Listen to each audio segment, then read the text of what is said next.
Hello friends, welcome to Sahi's healthy kitchen blogs. ఎలా ఉన్నారు? అందరూ బాగున్నారా? ఈరోజు ఒక మంచి టేస్టీ అండ్ హెల్తీ రోటి పచ్చడి చూసేద్దాం. అదే క్యాబేజీ క్యాప్సికమ్ రోటి పచ్చడి అనమాట. చాలా చాలా టేస్టీగా ఉంటుంది. డెఫినెట్గా ఒకసారి ట్రై చేయండి. ఆ రెండు కలిపిన కాంబినేషన్ అయితే చాలా బాగుంటుంది అనమాట. దాన్ని కచ్చాపచ్చగా చేసుకున్నామంటే అదిరిపోతుంది. నార్మల్ రోటి పచ్చడి లాగానే, కాకపోతే మనం ఆ రెండు కలిపిన కాంబినేషన్ అయితే కనుక చాలా బాగుంటుంది అనమాట. దానికి ముందుగా కొద్దిగా పోపు వేసుకోవాలి.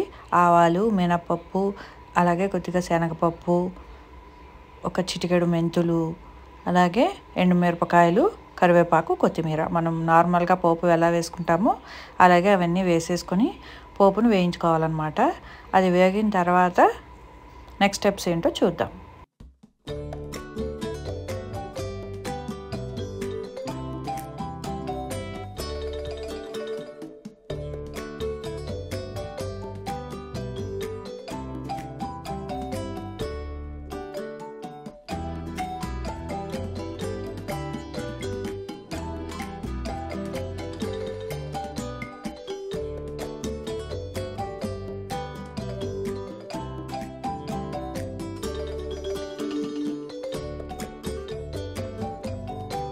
ఇంకా ఫైనల్గా కొద్దిగా పసుపు, అలాగే కొద్దిగా ఇంగువ వేసేసుకుని మనం స్టవ్ ఆఫ్ చేసేసుకోవడమే అనమాట. ఆ స్మెల్ అనేది చాలా చాలా బాగుంటుంది. పచ్చడికి మంచి టేస్ట్ వస్తుంది అన్నమాట.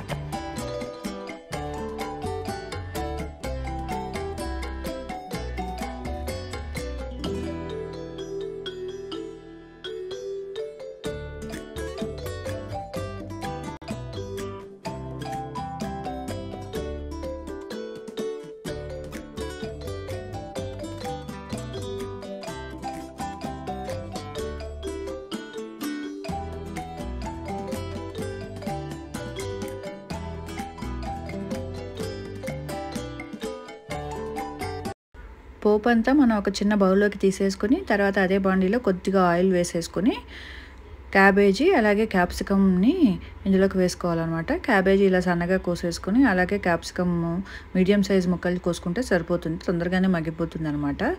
మరీ ఉడికినా కూడా క్యాప్సికమ్ ఎప్పుడు టేస్ట్ ఉండదు. కొద్దిగా సెమీ కుక్ లాగా ఉంటేనే ఇలా రోటి పచ్చడికైనా బాగుంటుంది, కర్రీకైనా బాగుంటుంది అనిపిస్తుంది అనమాట. నాకు పూర్తిగా ఉడికిన క్యాప్సికమ్ టేస్ట్ అయితే నచ్చదు, కానీ ఇలా హాఫ్ కుక్తో చేసుకున్నవి చాలా బాగుంటాయి అన్నమాట. ఇది రెండు కలిపేసి కొద్దిగా ఉప్పు వేసేసి మనం మగ్గించుకున్నామంటే నెక్స్ట్ మనం చట్నీని ప్రిపేర్ చేసేసుకోవచ్చు మిక్సీలో వేసేసుకుని.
తర్వాత ఒక మిక్సీ జార్ తీసుకుని మనం రెడీ చేసుకున్న పోపుని, ఎండుమిరపకాయలు, సగం పోపుని ఇందులోకి వేసేసుకుని సగం పోపు ఉంచుకున్నామంటే మనం పచ్చడి అయిపోయిన తర్వాత అది పైన వేసుకుంటే క్రంచీగా తగులుతూ బాగుంటుంది అనమాట.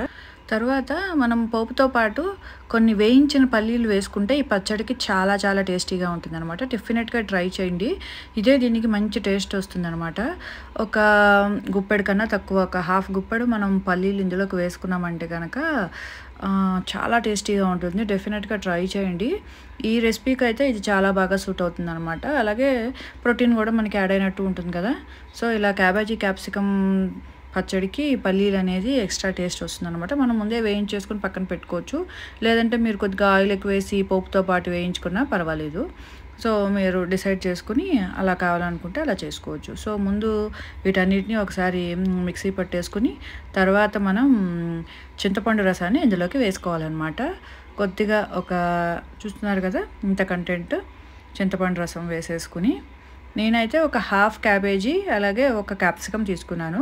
సో వేస్డ్ ఆన్ దట్ మనం అడ్జస్ట్ చేసుకోవటమే అనమాట. మనం కంటెంట్ని బట్టి మనం చింతపండు రసాన్ని కానీ ఉప్పును కానీ అడ్జస్ట్ చేసేసుకోవడమే. ఇప్పుడు మనం క్యాప్సికమ్ క్యాబేజీ ముక్కల్ని అందులో వేసేసుకుని కచ్చా పచ్చాగా మిక్సీ పెట్టుకోవాలన్నమాట. రివర్స్లో ఒకసారి తిప్పుకున్నామంటే కరెక్ట్గా వస్తుంది. అప్పుడు మనకి టెక్స్చర్ మధ్యలో క్యాప్సికమ్ ముక్కలు తగులుతుంటేనే దీనికి టేస్ట్ అనమాట. మొత్తం కంప్లీట్ పేస్ట్ అయిపోకూడదు, అప్పుడే దీనికి రుచి వస్తుంది.